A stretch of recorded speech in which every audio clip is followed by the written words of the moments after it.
All right, it's another Thursday. Let's see where this one takes us. First up on the docket from the Journal of Back and Musculoskeletal Rehab, Low Back Pain in Aging Populations, a Global Analysis of Disability and Healthcare Burden Over 3 Decades. The big thing to really come out of this one, if I jump right to the conclusion and read it off for you here, advanced economic development in healthcare showed a nonlinear correlation with low back pain. High BMI is projected to become a predominant modifiable risk factor for low back pain progression, highlighting the urgent need for the implementation of lifestyle strategies. So, when they looked over 3 decades, they looked across the globe, they broke things up into social, economic, and various different subcategories. One thing that stood out from them as far as something that we can address and actually take the reins of is making sure that we have a healthy BMI. As they state, it is a leading indicator that can keep us from developing much larger incidences of low back pain. So something, if we're going to address the elephant in the room and actually treat the whole person in front of us, if I get somebody who has a BMI that is not objectively healthy and they have low back pain, as much as I'm going to go at the low back pain, if I want to set them up for success in the future, we will have to have a discussion about adopting healthy lifestyle strategies so that we don't develop more of it in the future and we have more options and means in our toolkit, and I'm talking on the patient's behalf, to actually address it in the future. So even if it's not always a fun conversation, it is an important one as a healthcare provider that we must address. So back pain, we should start developing strategies to make sure that we have healthy BMIs in our general population.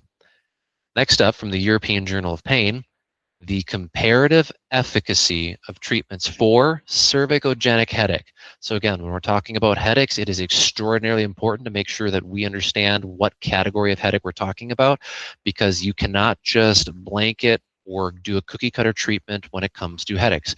Migraines need to be treated differently than cervicogenic. Cervicogenic does have a lot of overlap with tension, but they are not exactly the same. These have different treatment approaches than you would treat a cluster headache, so on and so forth. So for this study, remember, this is a cervicogenic headache. This is also a systematic review and a network meta-analysis of a lot of randomized controlled trials. So a lot of summary info where people looked at a lot of higher level research. Now, just because it's higher level, like we'll be finding out in one of the upcoming studies, doesn't mean that what it spits out is ipso de facto, fact. And I'll get more onto a rant in that upcoming one. Let's see here. What's the important meat of this? So they reviewed 41 trials, almost 2,000 participants, et cetera, et cetera. The highest ranking interventions for both pain intensity and frequency of headache reduction included treatments such as manual therapy combined with dry needling. The combination of manual therapy, exercise, and orthosis demonstrated the greatest disability score decreases. In contrast, however, isolated passive treatments such as massage and pharmaceuticals, including pregabalin and botulinum toxin, so actually getting botulinum injections for this, demonstrated very limited effectiveness.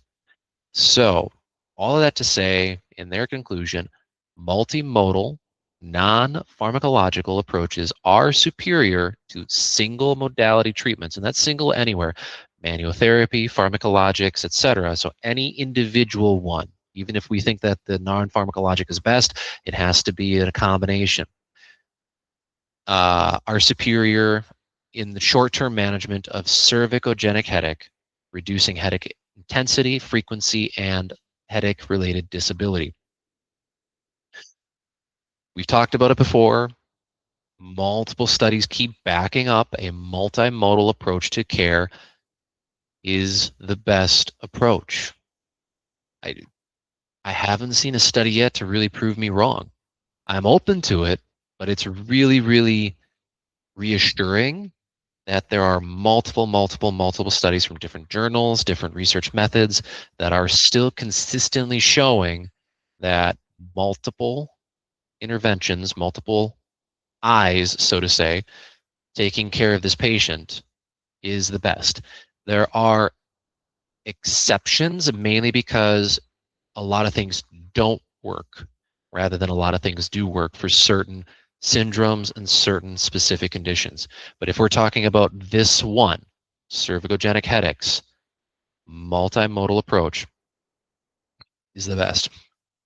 So if we're going to go into the manual therapy and we're going to talk about treatments, let's go right into talking about a comparison of thoracic spine range of motion in different types of sports and relationships to low back pain. So the first half of the study, I'm not particularly interested in because even you at home can kind of take a guess. Depending upon the need of the sport, people will have different levels or access to ranges of motion to do their sport well. And they found that in the study itself. Like for extension, gymnastics or gymnasts had the best extension. Handball people had the worst flexion. At least I think it was them. But suffice it to say, I'm not as concerned about the first half of the findings. I'm more concerned about the second half, because they also then subdivided these groups within the individual sport between those people that had no back pain and those that did have low back pain. So first half, comparing sport to sport, not as important. Within each sport, so within rugby, pain versus no pain. Within handball, pain versus no pain. Gymnastics, pain versus no pain. Was there a difference within the actual studied cohorts of a range of motion in those with pain and without? This is also one where you can probably think, well, yeah, this is exactly what they found. So results in this study, thoracic flexion range of motion was lower in handball. Oh, no, let's skip that. Where is the pain one? In study 2, let's take rugby. Rugby players with low back pain had reduced thoracic flexion, so mid-back flexion, while gymnasts with low back pain had reduced total thoracic range of motion. It did not matter which direction. So the conclusion is how they say it here. This study found that thoracic spine range of motion not only differs by sport, it's decreased in athletes with low back pain, suggesting that thoracic range of motion is important for treating low back pain athletes. Ergo, you can't just look at the site that the person is complaining about. You have to address the whole person in front of you. We see it time and again in my clinic. Person points to pain. We got to make sure we do our due diligence, rule things out, make sure that the patient understands why, yes, we will do some things at the site of their pain to reassure them, and because there's a good chance it's necessary, but we will also then address the entire person in front of us. So if you have low back pain, we're going to be looking at the upper back, mid back, low back, hips, etc., to make sure that we are doing everything in our power to give you the best possible chance of the results that we both want for you. So we can't just look at the site that we're complaining about, because these things can have global effects that we must manage. Next up, spinal manipulative therapy for adults with chronic low back pain. What did they find? Well, like the other study coming up, there is always a risk of extreme bias in studies that set up for manipulation for multiple reasons. So it is very hard to get an accurate assessment and to blanket talk about adjustments. But let's just break down this study. So this one wanted to take a look at and review study comparisons. So how did adjustments compare in one study to sham? So adjustments against sham. Then they took another one, adjustments against no treatment in the resolution of low back pain. And the other one was adjustments compared to other manual therapy.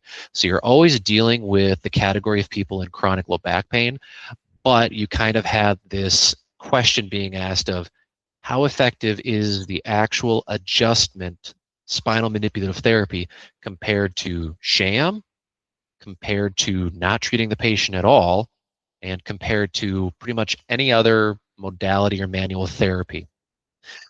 And they broke it up. So let me scroll down to this results here. So adjustments versus sham. All of these are going to be low certainty evidence, again, because of the bias involved or how hard it was to say, without having a little skin in the game, how adjustments did. So if we take out the certainty factor for this study, let's just presume that the evidence is A-okay. First up, adjustments versus sham. There was some evidence that adjustments may result in a small reduction in pain compared to sham at 1 month time frame. Let's see, and other low certainty evidence that adjustments may result in a medium improvement in functional status compared to sham at 1 month. But current evidence is uncertain. Next category, adjustments versus don't treat the patient at all. Adjustments may result in a medium reduction in pain compared to no treatment at 1 month, and adjustments may result in a large improvement in functional status compared to no treatment at 1 month. Now, adjustments compared to other manual interventions for low back pain, so other conservative interventions. Adjustments may result in little to no difference in pain and may result in only a small improvement in functional status compared to other conservative interventions at 1 month. These effects, so all three of the ones that we just discussed, should be interpreted with caution due to the difficulties to parse out accurate information within the studies. There's also minimal risk noted for adverse events. So what does this mean? Well, in videos past, we really talked about how this is a good thing, good news, that nothing really is better than the other. And this gives us actually more freedom, and I'm talking when it comes to other conservative interventions. This gives us the freedom to really tailor the treatment to the individual in front of us without having to necessarily lean too heavy on any one individual treatment if the patient and myself feel it's not warranted because the patient may be fearful of the intervention, like dry needling. Not everybody likes the thought process of needles or adjustments. Not everybody likes the thought process of, having their neck adjusted. So there's very little where I have to say that I'm like, well, I do recommend this even if we don't necessarily think it's, even if you have a potential fear component to it, there's really nothing in my toolkit that says you must do it. There's just informed consent and giving the patient the choice between them. So like one of my favorite examples is always neck range of motion, neck disability, and chronic nonspecific neck pain. Again, similar results, but if we're aiming for an increase in range of motion and the person has to absolutely look left and right, I can tell them, like, based on the studies that have been done, dry needling does seem to have a slightly better impact on range of motion, especially in the time frame we're going to be working together. So as long as you're not, terrified of it, might be worth considering. If, range of motion isn't their deal, then it doesn't matter. If they're just looking for pain, dry needling and adjustments, I think if I recall the study correctly, adjustments combined with instrument assisted work actually had the best results for pain. So I get to bring that up, like, hey, dry needling, it is effective for pain, but what is more effective, at least possibly in your situation, is adjusting and some instrument assisted work, and then we'll go into some exercises. So this falls right in line with everything else that I've seen. Now, if we compare it to no intervention, that's something that has been popping up more and more as practitioners are more inclined to just kind of like golf, let it lie. Patient will tell them about a complaint. They're like, great, according to all the other demographic information we have, your condition should resolve on its own in 2, 3, 4, 5, 6, 7, 8 weeks, whatever the condition is. And that's, again, something that has to have an honest conversation with the patient.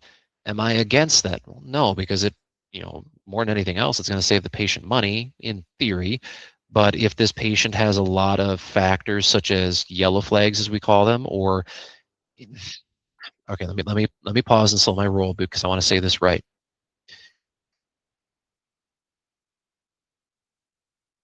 I think that, and I've been in this seat before, so I know that I can speak from personal experience when I'm addressing this, and it's always a factor that I want to make sure that I'm not doing for my patient. I never want to project my assumptions on financial concerns for the patient on their behalf. Why is this playing into my discussion with, leaving it as it lies, not treating the patient with manual therapy? Do you absolutely need manual therapy to get better in most musculoskeletal conditions? No, with only very few exceptions. You don't absolutely need manual therapy. However, I think the human condition, injuries, are very complex, and there are categories of people that would benefit more than the research studied population when it comes to receiving certain interventions, and it would actually benefit them more and save them more money seeing somebody to guide them through whatever it is they're going through. So I think a lot of what's out there as far as practitioners letting patients go deliberately without care, not they will more or less take away the option altogether. So rather than giving the patient an honest conversation, an honest informed consent, hey, will this cure your condition? No, but it has a good chance of making you feel better along the way. Now it's in the patient's court. They understand the time frame of the condition may or may not change. So unless there's something critical coming up that we might want the immediate pain effects of manual therapy, great, then they don't have to pay for it. However, maybe this person didn't mention to you that, oh yeah, they want to do X, Y, and Z in 3 weeks' time, and letting it go, hoping that it does get better at that time frame, is giving them a ton of anxiety in the background, and it's actually leading them down to spiral. And they were told from an authority that, no, you're fine, just let it go. Well, now 2 weeks later, 1 week before their event, they're still in pain, they're catastrophizing, they're anxious. You took that away from them in a sense.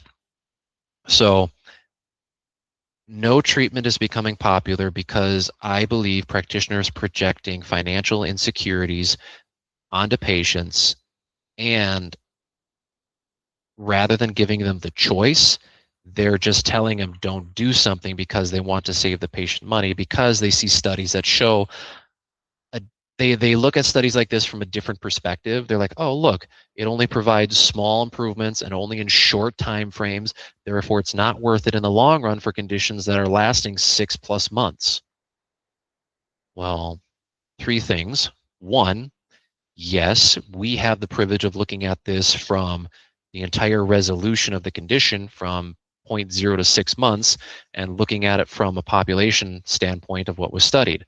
So sure, that is one thing that we have to consider when we're looking at these studies, is we see the beginning and the end, not the people going through the process, and how much is that small improvement, even in that short term, worth to somebody. There's also the complexity of the human condition, and there are things that people are going through that we don't even know about. So like I have a couple of patients, let's take 3 of my patients and talk through 3 different care plans that I've got kind of cooking in the background. One for an upcoming patient who's actually got a deadline, one for a patient who does not, and let's go with the surprise one. I'll talk through the first 2 and we'll see who I want to pull up for the third. So first patient has something that is now a chronic injury. They had a broken ankle a year and a half ago. They want to get back into plyometric movements because they have chronic, vague, nondescript pain in the ankle with no clear anatomic cause, no red flags, etc. This would essentially be a clean bill of health, but this person is still going through pain that is preventing them from doing high-level sprinting, long-distance running, and plyometric movements. In this person's case, there is not an inherent need to force manual therapy. It is just used in conjunction to this person's care. It is an honest conversation, and it is only a piece of my actual time with them. So if I'm working an hour with my patients on average, this individual, I would say maybe they're working with me initially for 1 time a week for a couple of weeks. Really, it's just to get us to assess each other, like how fast and how well does this person respond to my exercise recommendations, how well is the ankle handling, how well are my plans working into their day-to-day life, et cetera, et cetera, et cetera. Manual therapy is not dominating the scene here. It is used in conjunction when we see each other, just to see, if we do flare things up, which I'm pushing the envelope. There's a good chance that I will, and we both know that. I have some things that we've now experimented with on our individual visits that may help him or her uh, when there's a flare up. So the manual therapy isn't curative. Like I never say it's curative, but it's not.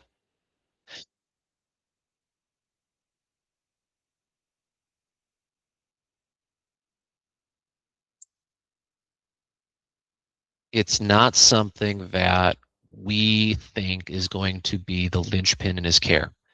It feels good, and it definitely is one of those things that makes him feel better at the time.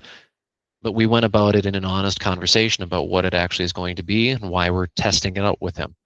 So my frequency of care, we're gonna let him go, uh, see him only periodically throughout the month. So like this isn't a cookie cutter. We're gonna see you 3 times a week, and then we're gonna see you two. No, this is I'm gonna see you frequently for the first month just to make sure that we're following the plans, nothing's flaring it up. And he's one that, with everything being stable, once or twice a month until we get his ankle capacity built up. Next one is a potential upcoming patient who has a deadline of doing a competition in July. Considerations for this individual's care, since we are gearing up for competition, things change. We're also coming out of a surgery where surgery changes what this person's experiencing. In this person's case, maybe we will want to consider more more possibilities with different therapies and manual therapies because we're now coming out of a surgery. The biomechanics and tissue tone and quality are going to be different that we may want to address with manual therapy. Pushing to this deadline means that we're probably going to be pushing the envelope hard, which means recovery has a chance of being impacted. We want to make sure that we aid this person in all possible means. So we will have that discussion of manual therapy may play a bigger part in his care or her care, just to make sure that things stay as calm as possible while the envelope is being pushed with the deadline in mind. Now, let's talk about an even tighter deadline. Let's talk about a shoulder. Possible shoulder sprain or strain, tear, didn't know at the time. And this is one where there's 3 weeks, a hard deadline. This person was also very active because the deadline was for a high level competition. There was minimal ability to actually draft new exercise plans, and all of the rehab had to be focused on calming down. All of the treatment had to be focused on calming down, giving them the best opportunity to perform and compete. So really, the no treatment thing, I take, like anything, there's always the happy middle road. So I don't like dealing in extremes on either side. I don't like seeing clinics where there's reason the people taking no treatment have the bias that they may do, and that's because they see the other end of it, where all a person is receiving is manual therapy care 3 times a week ad nauseum for who knows how long. In some instances, I've had patients where they've seen a provider once or twice a week for 5 years straight. I'm going to say this now. No. I don't care what you're selling, so to speak. I can't really think of any conditions, even the chronic autoimmune ones, et cetera, that necessitates or requires that level of manual care. Somebody may prove me wrong in the comments, but I haven't found it yet. So that is one extreme side where people are only sold manual therapy 5, 10, 15 minutes, maybe 30, but all you're getting is a proverbial rub down with nothing else, no added value to it. And the reason it works is because if you're taking a short-term treatment, but you're doing the short-term treatment every week for months to years, you're just paying for the short-term benefit without getting the lasting results. And you're just always going back and going through the churn and burn now, and that's how they got you. But on the flip side, and what this study shows, if you don't do any care at all, because, well, I don't want to take a person's money and see them 2 to 3 times a week. I just feel, well, yeah, of course, I get it. But taking that and projecting it onto the patient and not even giving them an option at all and being honest about what manual therapy is, that's also too far the other way in the extreme. It has a time and place. And that's what this study, I think, really highlights well, is if you compare adjustments to itself, but a sham version where nothing really actually happens. So we're trying to say, all right, how much of this is placebo, which we've talked about before. You can't rule out placebo from any and all treatments. There is placebo to adjustments. So it seems to be there's some, but adjustments just edge it out. Not no treatment at all. If we're talking in the short term, adjustments do edge out no treatment. If we talk about any other manual therapy comparison, that's where it kind of muddies the water and it's not that much better. There's reasons for that. And holy smokes, I went into a long rant with this one. I've got a few more studies and I don't want to rant anymore, so let's move on to this next one. Cervical artery dissection diagnosed following chiropractic cervical manipulation. This one I want to set upright. I don't actually have to rant on it. I just want to make sure that this one is discussed in an appropriate manner. So, cervical artery dissection is the leading cause of young strokes or vascular accidents happening in the brain. So, anybody, and this is going to be a blanket statement and not technically true, but it's like anybody sub 40, if they have a brain injury, it most likely came from some sort of arterial dissection where the artery itself developed a weakness in the actual wall of the artery or vein. It then ballooned up and burst like a pipe in the winter. They also then wanted to say, all right, so if that's a leading cause, an important cause of stroke in young adults, well, there's nearly 100 million annual chiropractic cervical manipulations performed in the United States, and the word on the street is chiropractic cervical adjustments cause strokes, which again, there have been, I think, another 40 plus studies, both from the actual physiological mechanisms and biomechanics of the adjustment, all the way through insurance retrospective data showing that that's not really true. They're at best a correlation, and that correlation is still extremely rare, which hint hint the study already shows. But let's go through it. We'll kind of see the same result. The relationship between manipulation and cervical artery dissection remains controversial. So they wanted to analyze it through registries to see who was diagnosed with a stroke injury following a chiropractic manipulation. What were the demographics, clinical features, et cetera, et cetera, et cetera. So what are the results? So here's where I want to get it right. I'm going to say this sentence once, and I'm going to make sure we understand it.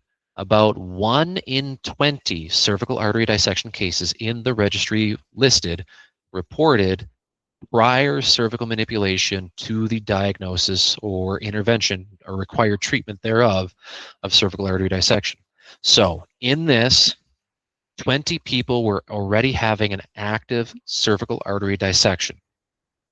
1 in 20 of those had some sort of prior cervical manipulation. Let's continue with the results. In a mathematical regression, compared with patients without prior manipulation, those with prior manipulation seem to be younger, were typically female, were less often to be diabetic, and they presented to the clinic with neck pain.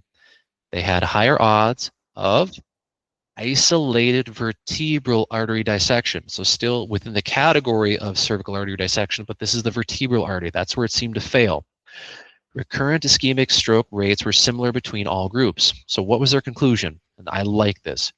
Given the very high number of manipulations performed annually, the absolute risk of cervical artery dissection with manipulation is extremely low. Manipulation-associated cases have distinct clinical features, especially retroactively when you could review the case. It's not always necessarily crystal clear in the moment. So especially looking back through the case, there's key clinical distinct features occurring more often in younger women with vertebral dissections. So now the question becomes whether manipulation acts as a precipitating trigger or patients with early cervical artery dissection symptoms seek manipulation remains unsolved. Other studies I've seen, it seems to lean more towards that second piece.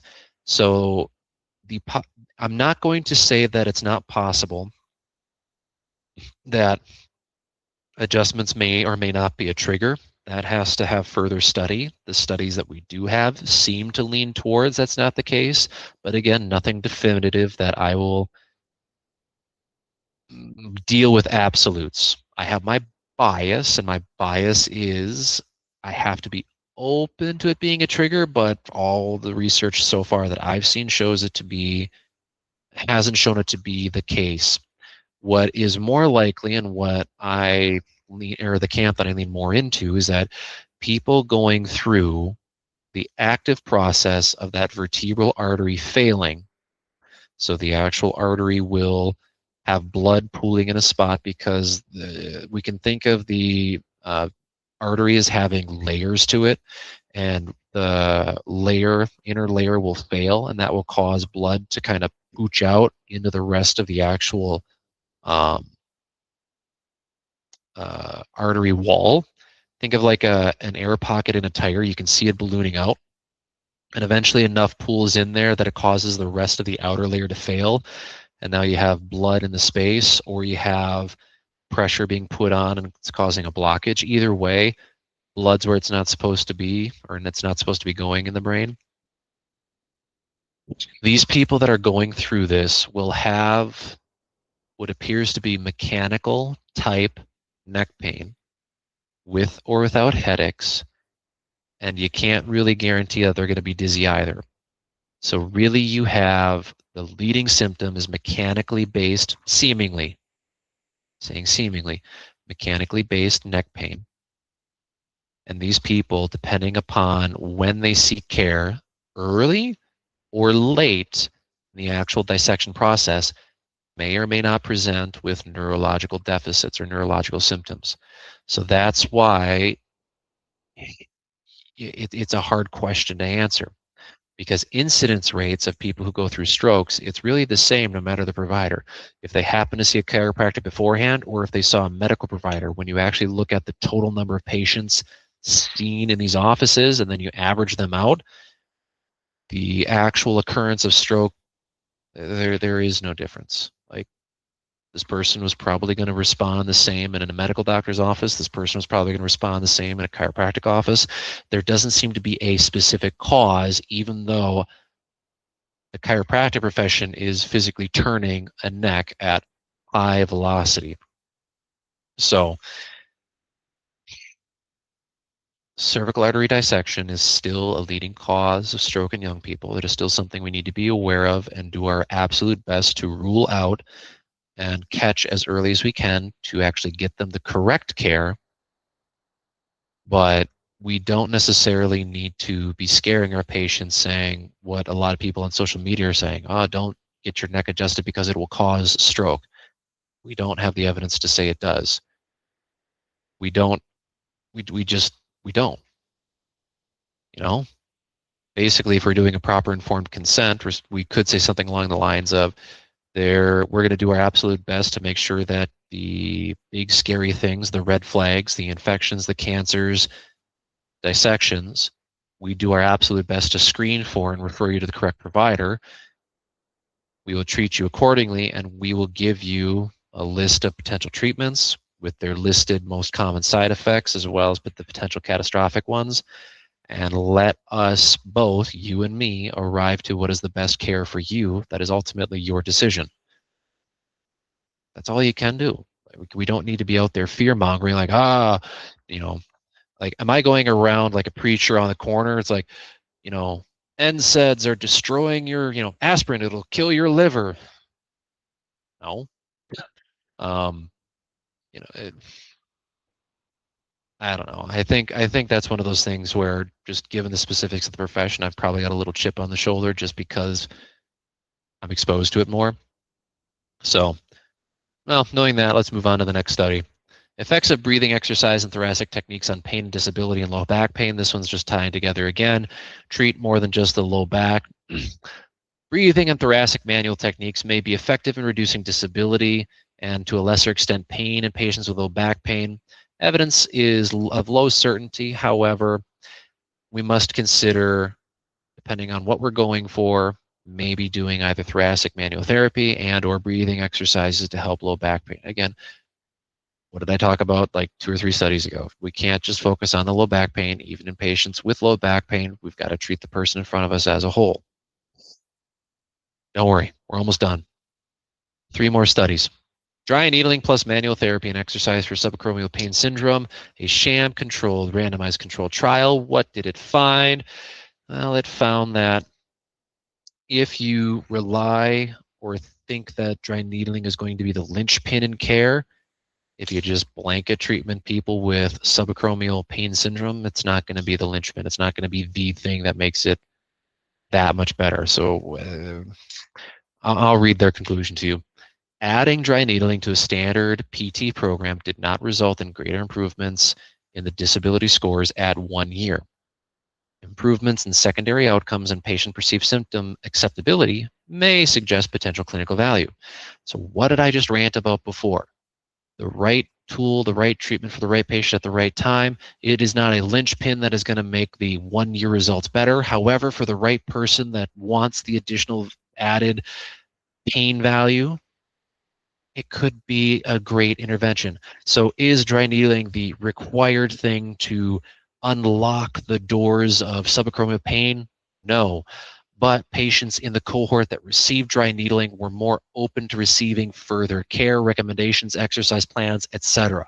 So did it cure or was it the thing for subacromial pain? No. But for the patients that received it, they enjoyed it. They had better short-term results, and we call it buy-in, but it's also, what's the word I'm thinking of? Adherence to the care plan because they were getting that additional therapy, even though it didn't reduce their total scores at 1 year. It just helped them along the way. That's the conversation we need to have. Like, hey, a year from now, this isn't going to necessarily make a difference unless in the short term is what we absolutely need for you to adhere to the plan long term. I think that's a good way to put it. If long term 2 patients are going to be the exact same, great, don't need manual therapy. If 2 patients, one will not get to the same results because in the short term, they're not going to invest in doing the required long-term beneficial things like getting on an exercise plan, et cetera, et cetera, et cetera, maybe that's when we can talk about manual therapy as being more of that quote unquote linchpin. The total end results, like they still got from point A to point B, but if person 2 will not take those first steps because of pain, disability, etc., if manual therapy can get them over that hurdle, great. They yielded the same results, but one person wouldn't have done it if they didn't get that additional level of care. So in this study, I agree with it. Adding dry needling to a standard PT program will not yield greater improvements in their scores at 1 year. But those secondary outcomes shouldn't be ignored. It is of clinical or potential clinical value because of the patient perceived symptom acceptability. They were able to understand it. They were able to make sense of their condition. They had that added time with the provider where they thought the provider was trying to do all that they could to help them through whatever it was that they were doing. So, multiple angles to consider manual therapy for. It's not needed, but for the right person. Probably going to get sick of me saying that. Last 2 studies, I promise. Shock wave therapy versus sham when it comes to Achilles tendinopathy. This one's kind of short. Similar to the dry needling thing. Extracorporeal shockwave therapy showed no overall benefit compared to sham shockwave for chronic Achilles tendinopathy. However, some initial analysis hints at a possible short-term pain relief for patients with symptoms that last less than a year. So, same thing. If you're looking at Shockwave and you want to buy a Shockwave Pass package with somebody or a treatment plan or whatever it is, thinking this is going to cure your Achilles tendinopathy, you're getting it for the wrong reason. If you are capable in managing pain with your provider on your own, do you need Shockwave? No, you don't necessarily need Shockwave. Middle ground, you're open to shockwave, but you're a little hesitant to get back into the activities that are causing you to have that pain. Maybe shockwave, like with the last study of dry needling, may be an intervention that while I'll just say it tickles in a very sarcastic way, it may be the thing that gives you that short-term pain relief that is enough to get you on the right footing to continue the activities that are going to lead you to that same year-end long-term result.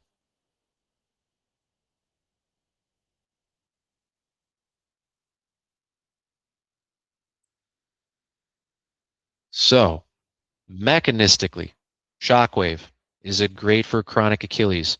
It's not going to be the thing that cures it. But for the patient that may need that short-term pain relief, it could be something we consider.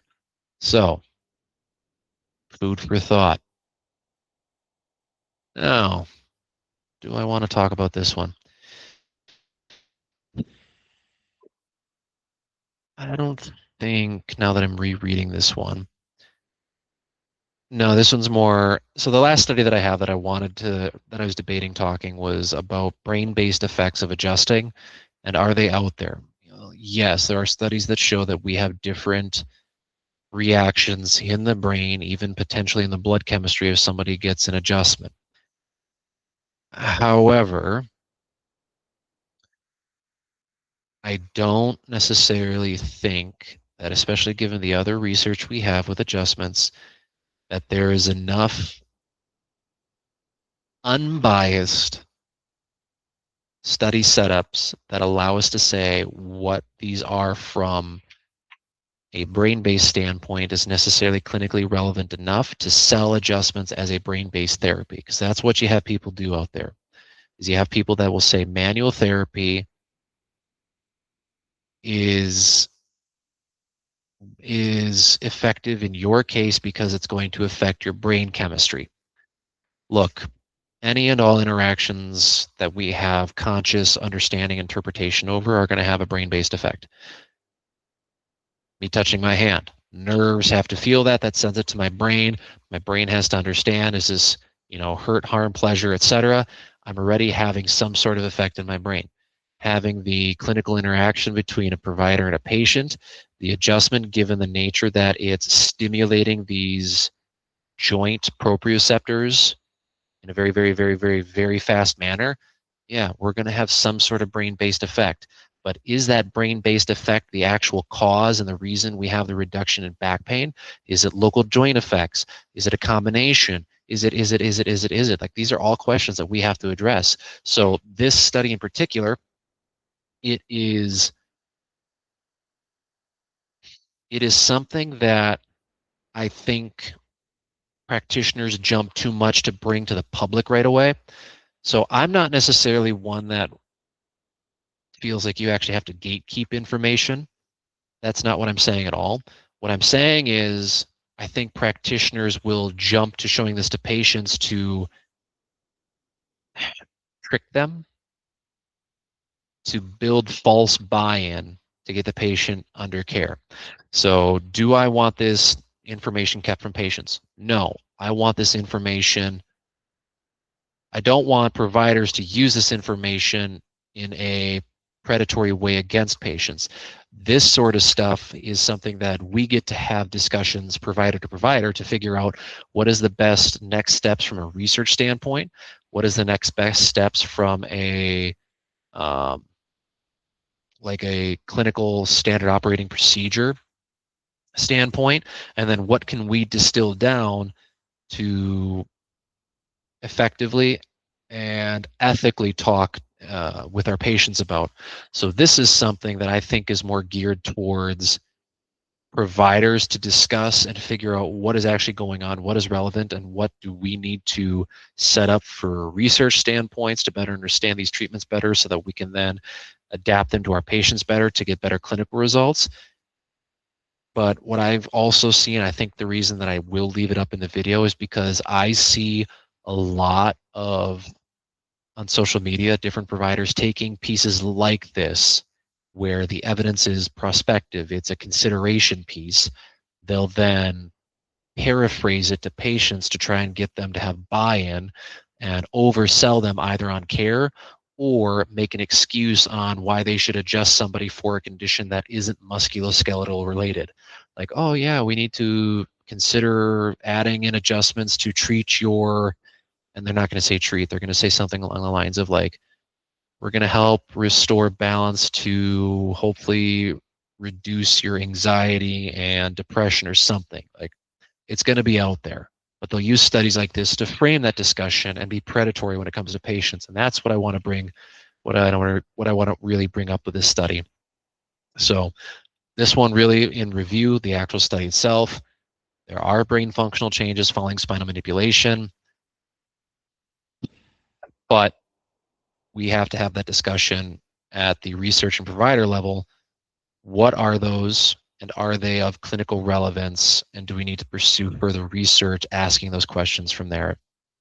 So, yeah, that was quite a rant. I apologize for the extra long video, but there was a lot of studies, a lot going on, and apparently a lot on my mind. Thank you for sticking with me for this long. And I look forward to seeing any and all comments, questions, or concerns addressed in the comments or DM me directly, and be on the horizon for new things from the clinic. Thank you, and until next time.